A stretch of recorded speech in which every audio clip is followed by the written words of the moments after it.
Craftsman Days are here at Lowe's with big savings on the tools you need. Right now, get a free select tool when you buy the Craftsman V20 2-pack battery kit. Whether it's the backyard, the bathroom, or beyond, Craftsman has the tools to help you power through and get the project done right. Because DIYing is unpredictable, but your tools shouldn't be. Shop Craftsman at Lowe's today. Valid through 6/18 while supplies last. Selection varies by location. Always follow the money. That's what I always say. You always follow the money. Yeah. This is Follow the Money with Mitch Moss and Pauly Howard on VSiN. Here we go. It is Follow the Money on VSiN, the Sports Betting Network. Mitch Moss, Pauly Howard with you live in downtown Las Vegas from the Circa Resort and Casino. Very busy and exciting show lined up over the next 3 hours. Great guest today. Paul Bovi in 30 minutes, professional sports bettor, huge lifelong New York Knicks fan. Matt Vasgersian on Major League Baseball. Brett McMurphy on the big college football news from yesterday. We have a big Game 2 tonight in the NHL. Plenty of props to get into. A full Major League Baseball card. And Pauly, the NBA as well. So this is what it looks like when the Thunder show up and play to their power rating in the playoffs, huh? That's right. I'd say the fourth time now in the playoffs they've done this. They screwed around a couple times against Memphis. For a majority of the series against Denver. But they have their game faces on here through 2 games against Minnesota, evidently. Yep, Williams was great. SGA was dynamite. If they play like that, nobody can beat them. And with that defense, how nasty it is, and man, what they did offensively, good luck. You don't stand a chance. It was, bad luck that Randall had a terrible game. Worst game he's had in a long time. And again, Naz Reid can't make a 3 in DiVincenzo. But you got aggressive Ant. He was 1 of 9 from 3, but he played well. He didn't get a lot of help. And then if Williams is going to play like that, SGA's stat line's incredible. 1 turnover, 12 of 21, 8 assists, 1 3-pointer. Yeah. So he's just a mid-range assassin. And what Williams did with 26 and 10, this is some scary stuff, man. How about this? They didn't even hit their threes last night. Yeah. Oklahoma City. I think they were at 9 of 33, and I turned the game off. Right. I mean, it was such a blowout, and it was never competitive, really, beyond the first half. And I didn't even think the first half was that great, to be honest. And again, when they show up and they're that 68-win regular season team and the best point differential of all time, then they can make teams look silly. I mean, I got a couple of texts from my life, you know him as well, my lifelong Wolves buddy. He's watched a majority, like 90% of their games since they came into existence. And he goes, it sucks. I've been suffering as a fan for 36 years. And he said, Minnesota's really good. And Oklahoma City is making them look like a bad basketball team. That's how good Oklahoma City is. And he also said, think about this for a second. He told me that a lot of people, he said the funny thing is when the Wolves began to build this roster about 6 years ago, they did it not with beating Golden State in mind. He said they built it to fill the void that they knew would soon be left when Golden State aged out. But he said it feels like the Thunder just cut in line. And now they might be here for the next decade plus. Oh, that's a good point. You're talking about one guy on the roster that's over 30. And I think all these other guys are 27 and under. So good luck, right? And do they ever use all these assets and acquire somebody? Maybe if they win the title, you say no. And you just use all these picks and you just have this young talent. This is 60 wins now by double digits. Right there behind probably the greatest team of all time, the 17 Warriors. Yeah, right. Certainly the best offense of all time, in my opinion. But it's scary that I didn't see much of it against Denver. It was disappointing. Denver was 21st defensively. Why they had so many issues offensively other than Game 2, and why they had the issues in Denver. But they've been great in this series. Oh, we're seeing it now. Yeah, that's right. And because this is an all-time great defense. Number 1 in all these categories. We've talked about the point differential. Number 1 in defense going away, rim protection, turnovers, points off turnovers, all of it. And the other one thing, too, Minnesota had 1 free throw in the first half. There's no way you're going to beat them doing that. You're going to have to play a A-plus game. And now can you get a game in Minnesota? Can this thing even go back to OKC? Well, that's the thing. So, I mean, Minnesota's going to win Game 3 outright, or they're going to get buried again, and the series is over with. Like, I don't even care about the points, to be honest. They're either going to win the game or Oklahoma City's going to embarrass them yet again. Well, how strong are you on this now? Now they're $3 to win the title. So now that everyone thinks it's just a formality, what's happening here. Although I think the Pacers have a lot to say about it. because they have so many guys that can score. It'd be a great matchup, even though it didn't go well for them in the regular season. But to be $3 now to win it all. Well, if they're going to be $6 against the Pacers, if that's the look-ahead number, then certain that actually might be a little bit light. Who knows? Based on how this series is trending right now, and I think we could spend like a minute revisiting the trade again. And I'm not talking about Randall and DiVincenzo for Karl Anthony Towns. Is it the worst trade in history? I'm talking about the Rudy Gobert trade. Oh, that trade. That trade. SGA trade. Well, no, not that one, because that's the Rudy Gobert trade. Like, you gave up so much to get this guy, and I'm sorry, he does nothing at all on one side of the court. Again, you basically, I'm not going to say you mortgaged the entire future here, but you gave up a ton of picks, and this guy can only play defense. And again, what has he done in this series? You would think that for somebody that they're going to give, he's going to have an impact on the series at some point. But how many times has Rudy Gobert been unplayable in a big playoff series or giving the team nothing? Mm-hmm. Way too often for how much, like, the respect that this guy gets and how people think he is a good basketball player. Oh, man, he kills me. I can't stand watching him play. Yeah. I can't believe what's happening to Naz Reid. 0 of 12 from 3, 4 of 19 in the series. DiVincenzo, 5 of 18 and 6 of 22. Plus, we always talked about, what Minnesota could do. OKC made the adjustments as well. 5 of 24 on contested threes. 60% less than game 1. Wide open threes, 6 for 15, which they cut down big time from game 1. So that was. But I mean, like, guys like Reed still had looks last night. Oh, yeah. He's been terrible. It just, the shot, he can't get any. I think half those shots were halfway down and back out, but so that hurts him, obviously, a little bit unlucky with that, but they have to go down, and they're not, and the bench was much better last night. Alexander Walker was really good for them. I'll tell you, the Knicks better win tonight. We could be looking at some short series. Hello, Carolina. Florida's probably going to sweep or win in 5. Why did I not? I brought it up on the air 5 times. Why did I not bet the Panthers to sweep them? Why? After game 1 or before? After game 1. After game 1, yeah. After game 1. Well, I thought it was 5-1. Yeah, I know. I thought you'd see something last night. Oh, you saw 7 shots through 2 periods. The home crowd chanting, "Shoot the puck, shoot the puck." Anderson gets chased. What a fiasco! I got to tell you, man. I mean, we can spend a little bit more time on this a little bit later on. If it doesn't matter, this happens to be the Carolina Hurricanes we're talking about now, but it could be a team like them in any sport who repeatedly doesn't show up when it matters most. I cancel my season tickets. Yeah. I'm done. I've had enough. 14 in a row? Yeah. 14 in a row. And they're not even competitive in these games. I know. You got home ice. Yeah. You're small favorites here in the first 2 games. Tough. And it's unwatchable crap. Mm-hmm. Oh, man, was that bad. And if you think that's bad, well, it is historically bad and continues to go that way. And what's it going to be like this weekend in Denver at Coors Field when the Rockies host Aaron Judge and the Yankees?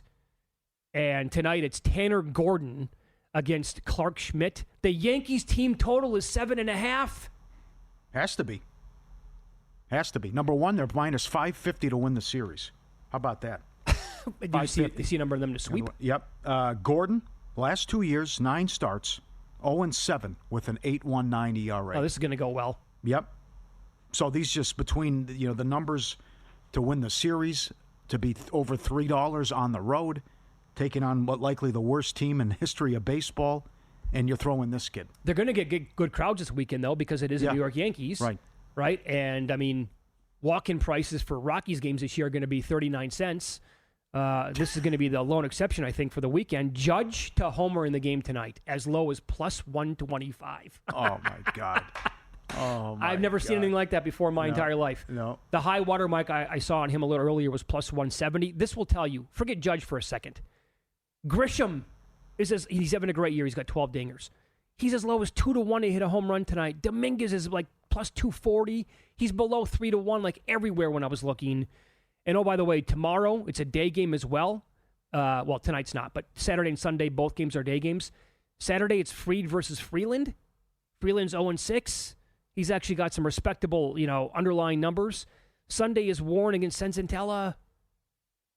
My God, they're lucky they don't have to throw Marquez out there, I guess, this weekend. Yeah, I know. But the updated win total for the Colorado Rockies that I saw today is 38.5.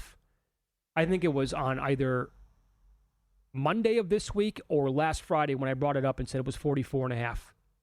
You had to bet the under. 38.5 updated win total. And books like Circa, they do this for all their games in baseball. They offer alternate lines. And there's a tab on the app that you can hit that's a 2.5 run line on every game. They're not even offering 2.5 runs. They did not. I didn't see it against yesterday or the day before against the Phillies. They were 3.5. Now the Rockies covered the 3.5 line yesterday. They were 3.5, I think, plus 125, or it might have been minus 125. But think about that. You can't even find a 2.5 run line at some books. That's how bad they are. How about taking this? You could have had 6-1 most runs on the day. How good does that look? For the Yankees? Yeah. 6-1? Oh, I'm in for all of it. I mean, how many runs are they going to score? Except for Judge With plus this guy? 125 to hit a home run. Yeah. Minus 140 to have a walk isn't that bad. I mean, you think they're going to pitch around him, too. Oh, you know Just what? because the intimidation factor, the guy might hit it 1,000 miles. Well, how about this? How about, can you find a series prop on total home runs for Judge this weekend? Or if every day, tonight, tomorrow, Sunday, you bet Judge 2+ home runs. Yeah. Huh? How high is it going to go, right? Because they were taking money the other day against the Phillies. It's like, okay, you're at home, but who cares, all right? Yep. Who cares? Smarter bets start here and last all year long with VSiN Pro. You get the morning email, which is so good. Bill 80 was great today, talking about Jay Sarno and in the new contest here. And while Derek did his homework and told the story, and Bill 80 lives, he bought Jay Sarno's old house. He had no idea. It's an incredible read today, plus about the contest and Sarno and his legacy as well. You get every best bet, every host, every guest, the dog videos, the betting splits, and all the betting trends from Mackinnon. VSiN.com/subscribe. 14 months, less than 50 cents a day. Get in here, damn it. VSiN.com/subscribe. My God, I don't even see 8-1 on Judge to hit 2 home runs tonight. So maybe not. I am tying in that Yankees game with the NBA game tonight. I'll tell you how I'm doing it next here on VSiN.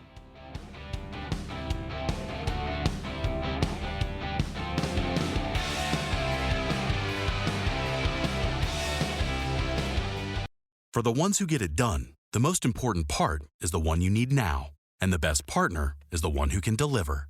That's why millions of maintenance and repair pros trust Grainger, because we have professional-grade supplies for every industry, even hard-to-find products. And we have same-day pickup and next-day delivery on most orders.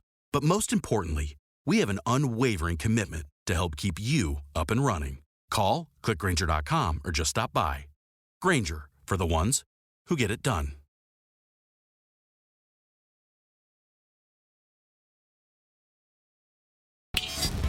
This is Follow the Money on VSiN. Huge game tonight.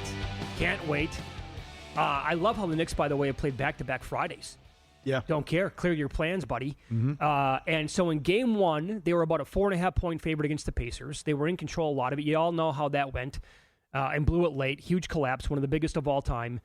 So the number for game two tonight, Pauly, turned into a 6.5-point favorite for the Knicks. Now that number's gone.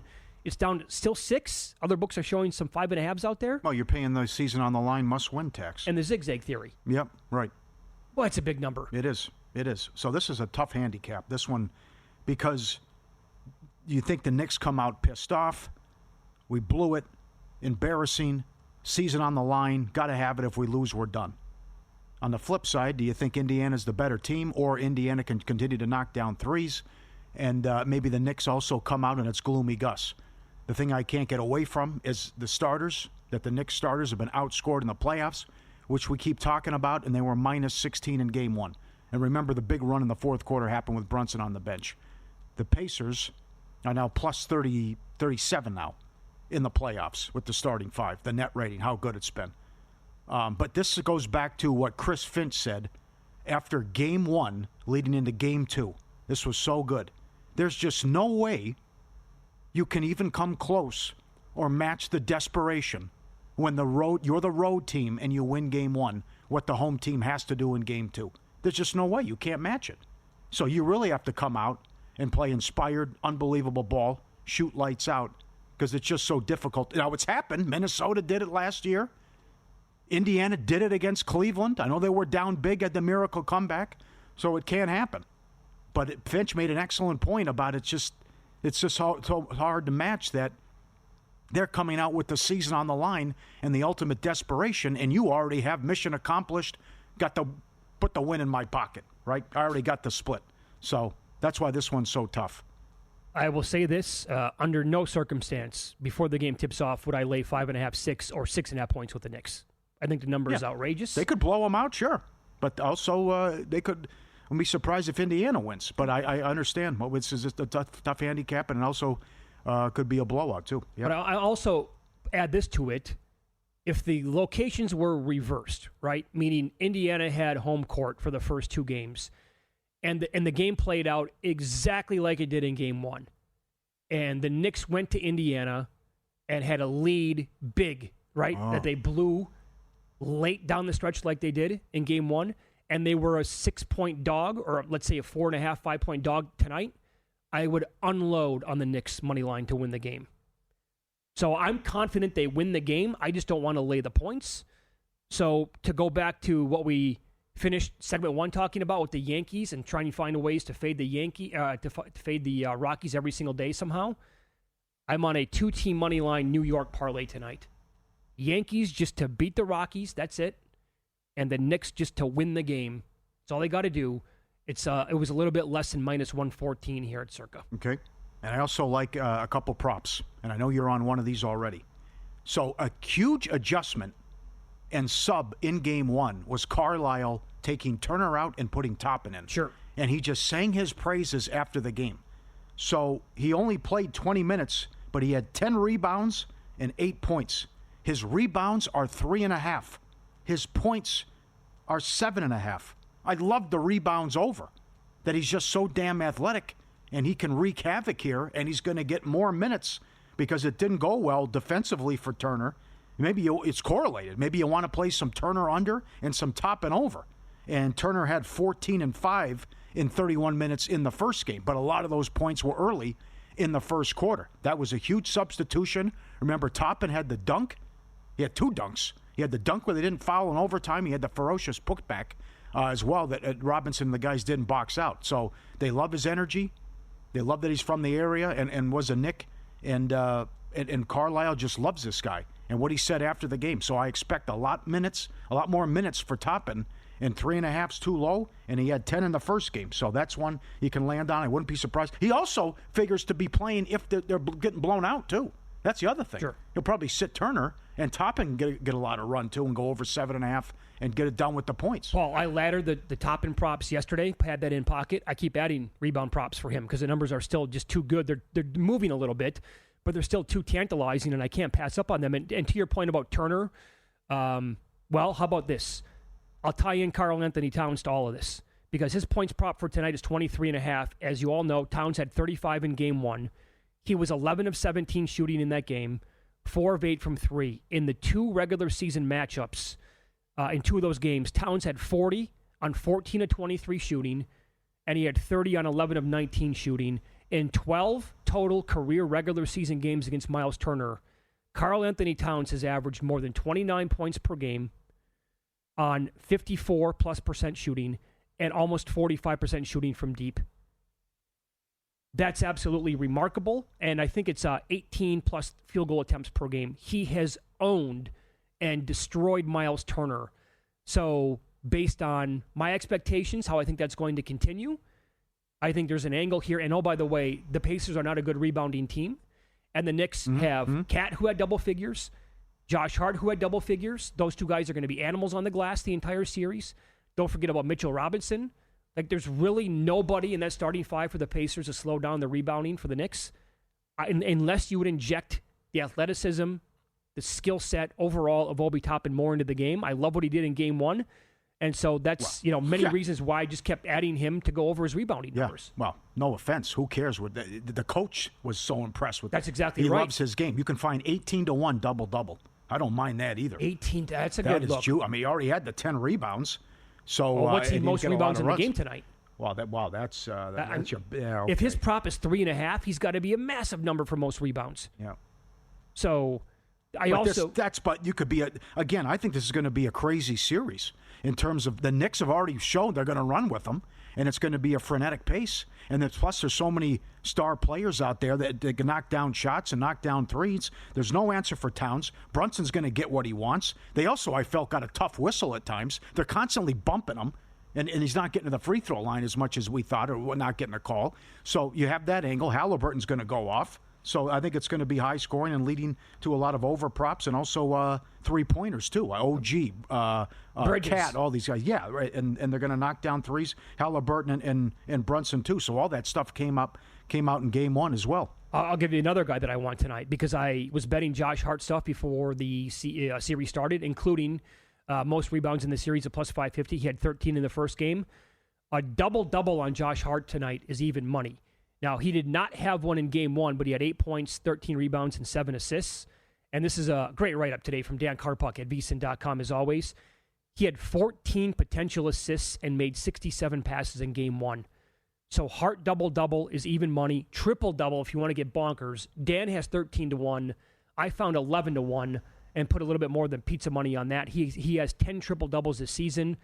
But I think Josh Hart, who I think he's one of the guys I advocated for betting at a massive number. I think it was 65-1 for the Eastern Conference Finals MVP before it started.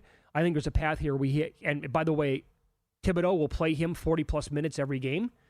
And I think that actually, if it's a blowout, maybe not. But you know what I'm saying. And I think there's an angle here where he's going to have a really, really strong series as well. The Brunson points prop is 29.5 over juice to the gills. $1.30 to have the most points tonight. Halliburton's $1.50 for most assists. How many is Brunson going to have, right? So that's why I think Halliburton's got to be the bet there. Yeah. If you've ever been injured in Nevada in a car crash, slip and fall, because someone else was careless, in moments like that, what you do next really matters. That's why you need Lasso Injury Law in Las Vegas. He won the largest slip and fall in the United States. It's not your typical personal injury firm. They're a boutique law office that gives you one-on-one attention. At Lasso Injury Law, you're not just a case number. You're a real person with a real story, and they'll fight for you like family. Al started this firm for a reason. His own brother was permanently disabled in a serious crash. Al saw firsthand how the system can fail victims. He changed everything, left his business, went to law school, dedicated his life to helping people just like you. Now with over 20 years of experience and millions recovered, Al and his team bring passion and purpose to every case. Whether you're local or come from out of state, Al puts it simply, when someone's been hurt, they don't need excuses, they need answers, support, and results. 702-625-8777, free consultation. You won't hit voicemail. There's a team that is ready to help. 702-625-8777. Al took great care of me, did phenomenal work with Mitch. Lasso Injury Law, built on purpose, driven by results. They fight for you. LassoInjuryLaw.com. If you're ever in a car crash, you call him up. He'll tell you exactly what to do, and then get you the results that you need and what you want. Ask and you shall receive. Obi Toppin is 80-1 most rebounds in this game tonight. Come on. Well, good job offering it. DK doesn't have it. That's at Bet365. Boy, the menu at Bet365 blows me away in almost every sport. Good job. But 80-1 tonight, would you take a flyer on that, or would you want a little bit more? No, that's good enough. Big number. Yeah. I was thinking it was going to be about 100-1 or maybe a little bit more on that one, but because his prop is 3.5 for tonight. We'll continue going down this path. Yeah. Pro Sports Bettor, lifelong Knicks fan, Paul Bovi on the program. As a very sharp bettor, how much stock does he put into that brutal Game 1 loss, and if it lingers into Game 2 tonight?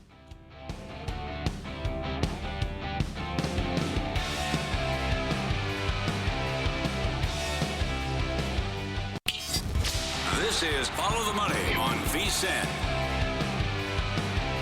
Much more on Game 2 tonight. Knicks, Pacers from the Garden. Head out here to the Progressive Guest Line. Professional sports bettor, lifelong New York Knicks fan Paul Bovi joins the program. Good afternoon, buddy. How you hanging in? I'm trying to get over my PTMS, post-traumatic meltdown syndrome. But when you get beat up, you got to go back to school the next day and face the kids. And I got to face Pauly because Pauly, as we know, is all over Indiana, and he let me know before the series. So I'm headed to the Garden tonight and hoping for the best. I want to ask you this, though. Okay, based on that, as a professional sport, you're very level-headed, obviously. You've been doing this for a long, long time. And it goes for tonight's series, but also like any series in any sport in general, right? These guys are pros, as we all know. How much does that brutal collapse factor into your opinion of maybe betting this game tonight, thinking how much it actually might linger here 2 days later? All right, so I don't think anybody can question the Knicks' resiliency. Mm-hmm. This team came back from a pair of 20-point deficits against the Celtics on the road, an 11-point deficit against the Pistons, also on the road. They lost their first home game to Detroit. And in Game 4 against the Celtics, I was there. They were down by 11 at halftime. Came back, won the game. So the Knicks have been able to just find what's needed and come out of the hole and win games. So I have faith in them. I don't think they're going to throw in the towel, and I still think they have advantages over Indiana. Indiana has won 2 basketball games this year against them. They shot 15 of 37 from beyond the arc the other night. We all know what happened in the last quarter, in the last few minutes. And also 21 of 46. And in the other games, 3 of 30 and 9 of 31. The Knicks have outscored them in the 4 games by 24 points. They are 147 of 229 inside the arc, outscored them in the paint. So the Knicks have gotten the best of it. And you know, I'm just going to tell you, you guys have watched basketball. I've played basketball. I don't ever remember a shot like that. The one Halliburton hit. I can't remember a shot like that. I promise you, if David Stern was still the commissioner, I would think he would have had a string attached to the ball. Yeah, I know. I said the same thing. I've seen it from a free throw line. I haven't seen it from that far out where it goes straight up and then comes back down. You're exactly right. Yeah, everything's accurate about the offense. They have no answer for Towns. They'll have no answer for Brunson, and they were great offensively. Do you see the whole series playing out as overs? That it appears it's going to be up and down and so many high-scoring games? Well, you guys pointed this out. I don't think the Knicks want that. The Pacers bench is better. There is no doubt what McConnell does. I don't know how he gets to the rim every single time, and you know, got Matherin and Nesmith. You just got a great bench there, and their bench minutes 78 versus the Knicks 56. The starters of the Knicks played a few more minutes, 18. I think the Knicks want to slow it down a little bit. I did take the Pacers team total under 26.5 in the first quarter tonight because I think the Knicks are going to be fully invested in defense. I saw that when the Celtics blew them out in Game 5. They came in Game 6. I played the Celtics team total under, and it was never in doubt. The Knicks just buckled down on these guys from beyond the arc, and I think they're going to do that tonight, fully invested in the defense. Don't hate that. I know other people who I respect that bet the NBA said that they approached it as soon as the numbers came out by betting the Knicks early on, either first quarter or for the first half. Yeah, I think, look, we don't know what's going to happen. This game will play out. We don't know what's going to happen to the pace of the game over an extended period. But the Knicks will at least try to play slow down basketball early on. They have advantages in the half court.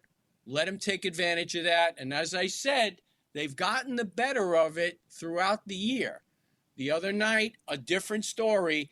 And I'm not sure, and I know, Pauly, you said the Knicks choked. I'm not sure it's the case of the Knicks shooting 3 bogeys on the last 3 holes. More of a case of the Pacers with an eagle and a birdie, because the numbers, what they put up in terms of percentage from beyond the arc late was ridiculous. I'm not saying there weren't some questionable coaching decisions along those lines, but it could have been better. A couple calls, maybe 1 or 2 could have went the Knicks' way. Maybe a challenge was wasted early on. Yes, it was. Yes. But yes, it was. I would say that. Let me say that more emphatically. It was because the goaltending call would have, you know, it probably would have stuck. I mean, it would have. But I think they'll win the game tonight, and this series will advance You're right. with a split to Indiana. Okay, if they blow them out, but everyone forgets game one, and now we'll go to Indiana and you try to get a game there. What if they lose, though? This has been such a great story. 25-year drought you were in, the season tickets, what you went through, all the bad teams, the Isaiah Thomas crap, all the bad contracts. Everyone is wearing Knicks gear, and they're 7th Street's alive and 7th Avenue. Well, I mean, if they lose, then what happens? How do you feel tonight if they blow it? If they blow it, I would have to agree with you. I heard you earlier. The series is likely over. I think that would be a little bit too much to ask of the Knicks to overcome. And I got to tell you, the city is probably down on the Knicks right now, and I feel better about that. I'm a stock market guy, and I really appreciate when everybody is negative because it's usually a good sign, because I know the ticket prices have actually plunged in the last few hours. So wow. I think people are just a little soured after that first game, but like I said, that could be a positive. Wow. Okay, so did that change because you've had season tickets again going back to the 80s, did that change your approach tonight? And because prices now have plummeted, you might not sell them, you might actually go to the game? Oh, no, I'm going. I Okay. mean, I don't trade, dollars for experience. We have 3 tickets. I know one will be sold. Oh, I'm sorry. None will be sold tonight. But we always take a peek at the market just to see what's happening. And, sometimes it just ratchets up and sometimes it just craters, Yeah. So tonight is one of those nights. It just headed down. Now, you've admitted this before on the air. It's difficult for you to watch games if you have money on them occasionally, going back to like Survivor last year, or in this case, if you're a fan of the team like the Knicks are. How would you have reacted if you were at the game, at the Garden for game one? I don't know, but like I said to you off air, I was glad that I had an engagement that I had to address at 10:40 in the evening, which forced me to go online. And I probably would have done a Johnny Depp to the hotel room had I been watching, but I didn't have that opportunity because I had to exercise restraint as I was going back and forth with the host, and he's giving me the play-by-play. And I actually heard the play-by-play of Halliburton's shot from him, and I couldn't figure out what was going on. But anyway, lo and behold, I did replay it probably 15 times, always looking for a different result, but it went through every time. All right, so you have the one bet on the Celtics team total first quarter under 26.5. Anything else? Any player props or any other bets that you have for the game? Well, I had Josh Hart the other night rebounds. Makes a lot of sense because last year, before the abdominal strain, he had 46 rebounds in the first 3 games, and in the last 4 games, he only had 30. So that really impacted him, and I think his main focus is to hit the boards because you have other scorers. So I do still favor Josh Hart. I think he had 11 the other night. He went over, I'm not going to say it was comfortable, but he went over by, I think it was 1.5? Yeah. I think it was 9.5 or 10.5, whatever it was. It went over comfortably, somewhat comfortably. Great job, my man. Good luck tonight. We'll talk to you soon. Okay, thanks, guys. Take care. You're Go great. get him, pal. Paul Bovi, Pro Sports Bettor, was the VP of sales for Oppenheimer back in the day, what he mentioned with the stock market. Here's the thing, though. You are playing, this is small sample theater, and this is what got Missoula and the Celtics beat. Well, we're just going to keep doing what we're doing and shoot 53s. Yeah, but you can stink it up for 3. It's a best of 7. You can have 3 horrible games. That's what happened, right? Indiana can shoot the lights out for four games. They can do it. They've done it, and they can do it again tonight. So that's the thing about, well, will they play like this? Well, now, the Neesmith thing won't happen again. No, God, no. But no. But certainly, all these guys can shoot, and so many of these guys can score. And I talked about their effective field goal percentage is number 1 all-time right now far in the playoffs. It might not be Neesmith, but it could be like 3 other guys That's for them. right. So That's right. win-lose up next, and we'll hit the big news in college football from yesterday. And my, oh my, this changes things.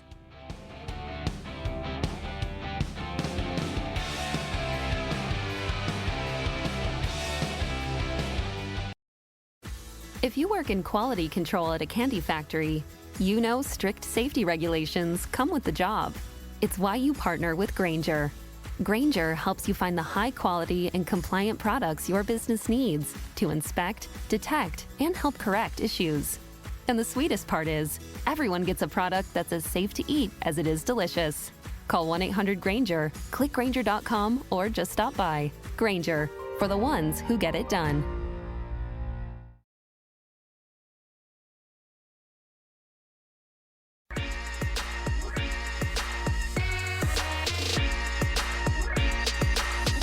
Were you a winner last night? Wow, winning. Or was it a rough one? Well, they can't all be winners, can they? Loser! You're a loser! Pauly Howard recaps the night in sports betting in Win Some, Lose Some. Couple big tickets cashed. It always happens. Check out those game leaders.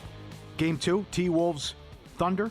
Most threes, McDaniels 20-1. Most rebounds, Williams 25-1. Maybe something cashes tonight. Big. Yeah. Consider it could be a blowout. Panthers Hurricanes Game 2. Forsling first goal 70-1. First goal of the playoffs. Anytime 14-1. Bennett to score twice 27-1. Barkov last goal 14-1. Florida on the out line minus 4.5 goals 30-1. Jonathan Davis saw that. Good job, John. But that's thought that'd be higher. Shutout 8-1.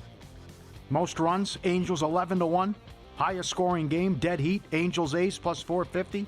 Braves Nats 7-1. Fever 3.5 up to 4.5. They win by 5. Clark didn't have a 3. No, and only had 5 dimes. So that was happening right away after our show. I didn't have a chance to watch that, but they were in trouble for most of that game again, and somehow they covered. Low scoring, yes, absolutely. And while we were talking to Paul Bovi, a 13 spot by the Red Sox in the 8th. It's 19-4 Boston, top of the 9th. Game 1 of a doubleheader. Devers with a bomb. Baltimore. He's got 2 and 8 RBIs. He's got 2? Yeah. Oh, wow. Baltimore going to drop to 16-33. Subscribe, be part of the team. VSiN.com, our radio and podcast friends. You always want to see these tweets and videos.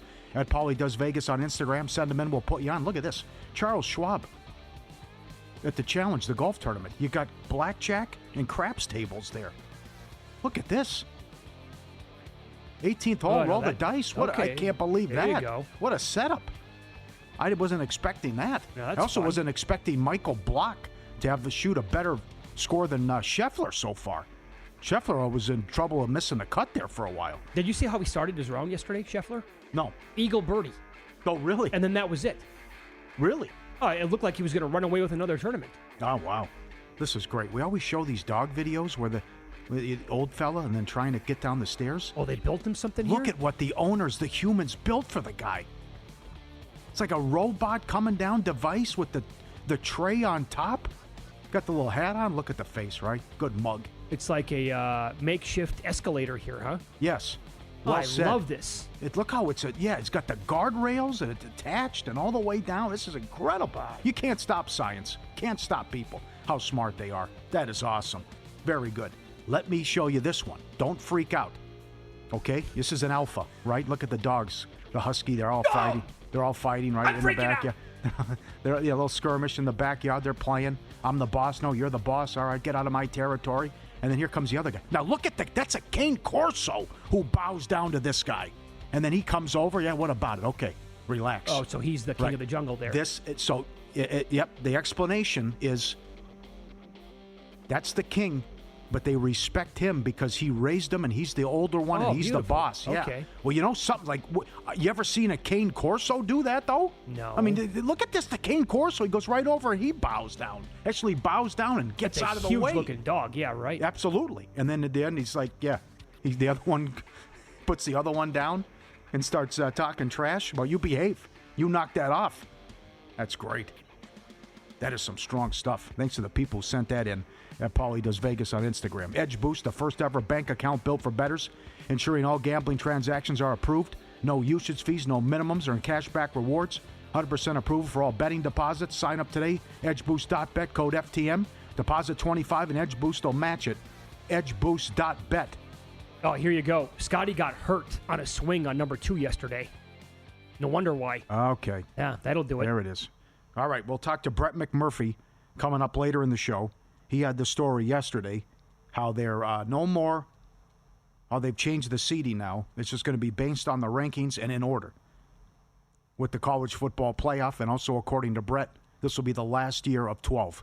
They're going to 14 or 16. Mm-hmm. So if you look at it now, straight seeding, how the bracket would have been.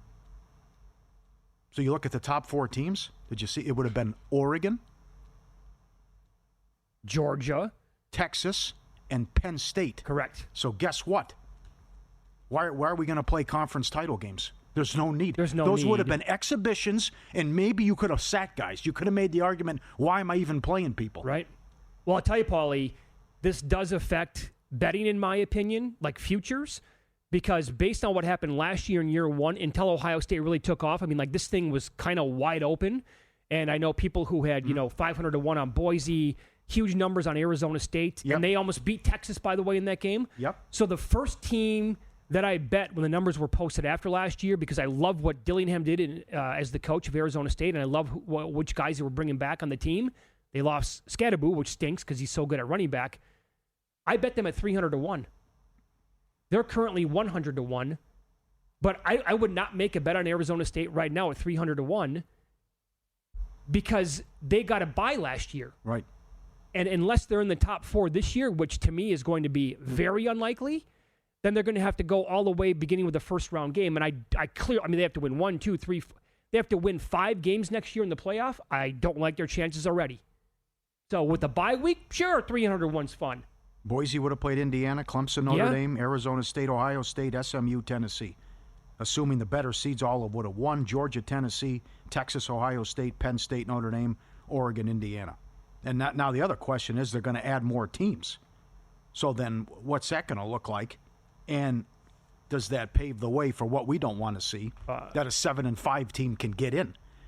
Because you're looking at conference records to determine who makes your conference title games.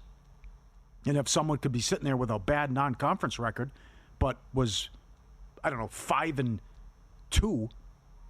in the conference, or was 7-2 in conference, but won a 5-way tie or something? I'll tell you what it means. We're going to get inundated with even more SEC and Big Ten teams in the playoff. And, oh, by the way, speaking of betting futures then, it kind of makes me want to go out and shop for the best numbers on some of these, I'll call them fringe teams from those conferences. Maybe like a South Carolina this year to win it, or a team from the Big Ten, because that's the direction they're going to look. Unbelievable. And right. and last year, right, if they had the expanded, let's say it was 16 last year, how many more teams get in from the SEC? Bama, Ole Miss, South Carolina, all 3 of them get in? It's incredible, right? It's like you couldn't get Alabama in, so you're still unhappy. You haven't won it in 2 years. That's on you. Plus, you weren't that good. That's the other thing. Well, now, but with the changes, that lasted for 1 year where a team like Boise State had a real decent path then. Yeah. You know what I'm saying? Yeah. Because of where they fell in the rankings, were they the 3 seed last year? Based on overall the seeding? I think they were the 3 and Arizona State was the 4. Well, then a group of 5 team like Boise State will never get in the top 4 ever again. It was 1 year, one and done. Bam, can't have that anymore. That was my initial reaction to the news from yesterday. This will be the final year of the 12-team playoff, and they're going to 14 or 16 in 2026. Well, it will get to 16. Top 4 seeds will get first-round byes regardless if it won a conference title. Conference champs will still get auto bids, but are seeded based on ranking. Yep. So that just would have been the horrible situation where the Big Ten and SEC title game, it could have been, why am I going to play people? Well, not much on the line here, but there was the other unfortunate thing was Oregon. Oregon went undefeated, got the 1 seed, and they didn't get any. There's no benefit. No, they had a horrible path. They just you get an extra week off, and then you got to play Ohio State in a Rose Bowl. Tough, man. Again, they're going to do whatever they can to make it helpful to the big boys, obviously here, and that's unfortunate, but. College football, they'll go to 16 teams at some point. That's inevitable. Especially if you're talking about could 7 and 5 teams get in. or something like that. And that's in play. Because there's so many, with the super conferences, there's so many teams, and then how do you determine if there's going to be 4- and 5-way ties? We've already seen it. Right. Well, it'll come down to, let's use a 4-loss team here.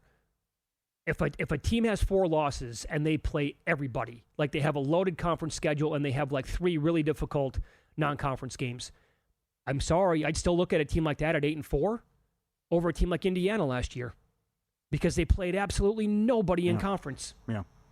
Huge break for that team. Well, and by the way, teams are not going to be able to control like how many other teams on their schedule are going to be piss poor that year, or any given year. Yeah, that's true. But you also, all these conferences need to play the same amount of conference games, too. Yes. That's the other thing. And they have that needs to be done. Going back to your original point here, we just have to eliminate conference title games. They're completely unnecessary. Yep. Been screaming that from the mountaintops for many, many years. Well, you're going to go to 16 maybe, and then also keep conference. Come on. What's the point? How long's the season going to go? I know. Well, already it goes till, January 20th? Yeah. So, you might not get as much sharp money in this contest as you think. Is that real or fugazi? Next here on VSiN.